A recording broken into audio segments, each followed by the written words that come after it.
Hi, my name's Rob. I'm a graduate engineer and I work at Nestlé. Here in Fordham, up in Newcastle, we work on chocolate and confectionery products.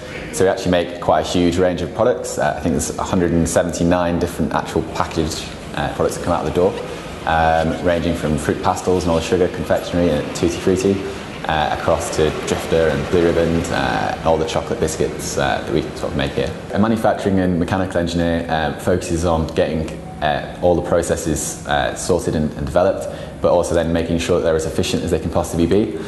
So we design machines to be as compact as possible, to be as easy to use, not waste any energy, not waste any time at all.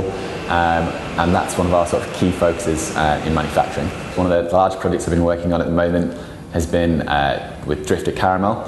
So I did a lot of calculations and all the chemistry to show that our current process literally wasn't capable of producing as much caramel as we wanted to make our Drifter chocolate bars.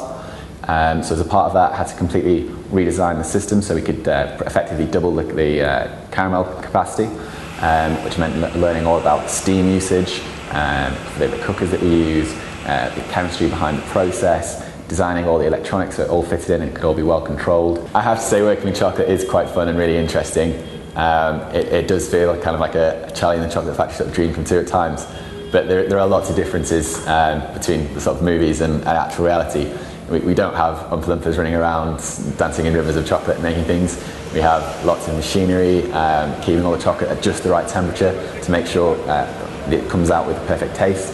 Just a few degrees different can really affect chocolate's outcome, both in how it looks, how it tastes. So we need to keep that perfect all the time. So there's actually a huge focus on quality of chocolate rather than some sort of magic of making sugar toadstools and chocolate rivers. I think I was first interested in engineering when I was actually doing my A-levels. So I was doing physics, chemistry and maths for my A-level year, and I was really interested in all of them. I didn't know which one I wanted to do at university. So I decided to go right down the middle and do engineering, where you can basically do bits of all of them and find out which bits you're most interested in. Literally, it would be impossible to do my job without knowing quite a bit of science and maths. Just in the average chocolate line, you need to know the chemistry of the chocolate, you need to know all the physics of the machinery to get that moving, the biology effects to make sure that there's obviously no contamination of the product so that no one gets in any harm, and making sure everything's well controlled, knowing about the touch and the taste. There's just a huge amount of science at every step, and then maths comes and backs all of that up to make sure it's all being done in a well-controlled and scientific manner.